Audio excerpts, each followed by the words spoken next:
It's official, Marvel can do whatever they want now. Let's have that Howard the Duck movie, come on.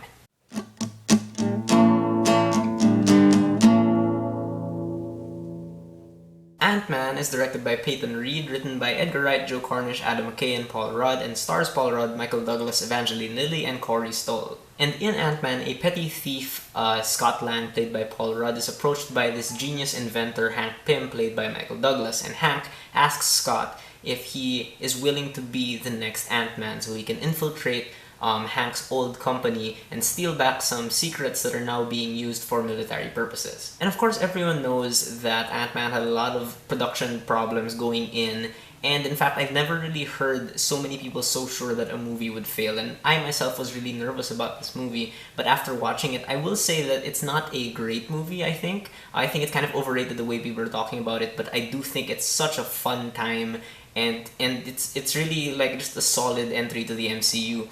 The writing definitely shows its scars, but the action is awesome and the acting is great. Like, this is one of the best casts we've had in a standalone Marvel movie. Now, I walked into this really unsure how they would make ant powers cool, but they really make the ant powers cool. I mean, thankfully, like, visually speaking, they don't just kind of green screen Scott in with the ants. Like, it really feels like he's interacting with them, and there are lots of unique abilities that these ants have, and it really makes the action really inventive. And speaking of inventive, like, Scott doesn't really have any like lasers shooting out of his hands or anything. He just really punches people.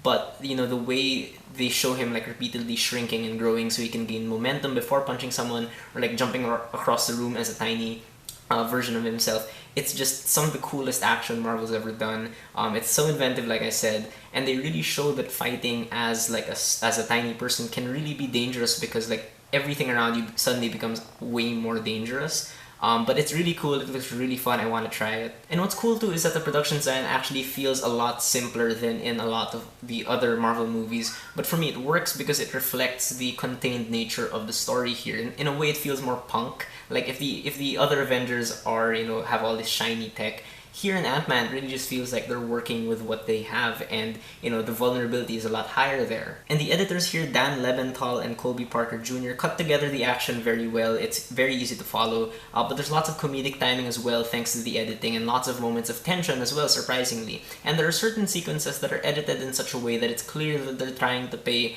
homage to Edgar Wright's style of editing. Though they don't really work as well as they do in Edgar Wright's movies, it's still fun to see these sequences. And in terms of acting, Paul Rudd is a great leading man. For me, he kind of came off a bit too much like Chris Pratt's Star-Lord in this movie, but it still worked. He still felt totally relatable. You understood exactly like his motivations as a character, even if he is a thief. Like, you got his character and you were able to sympathize with him.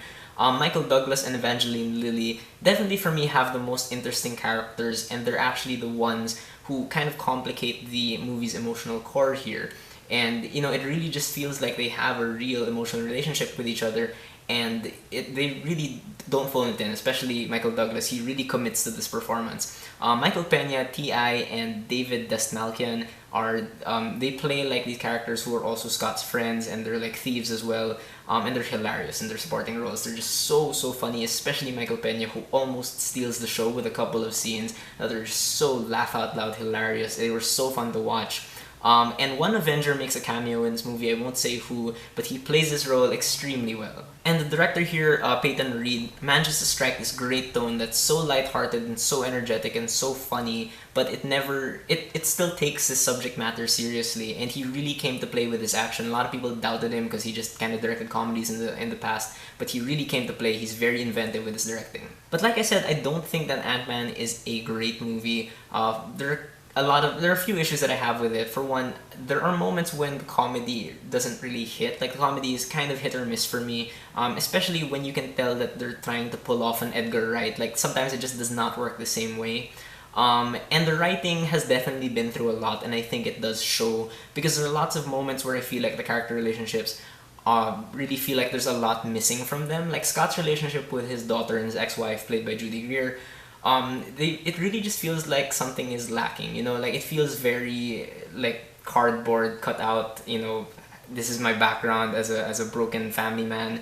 And speaking of like cardboard cutouts. You have Corey Stoll's character, who plays the antagonist here, who is just severely underwritten. He's really uninteresting. He's just like the other one-shot Marvel villains in the past, and you don't remember him at all after this movie. And there's also kind of a big part of the movie that's solved by Deus Ex Machina, which is pretty disappointing, but I guess it's just kind of a small moment.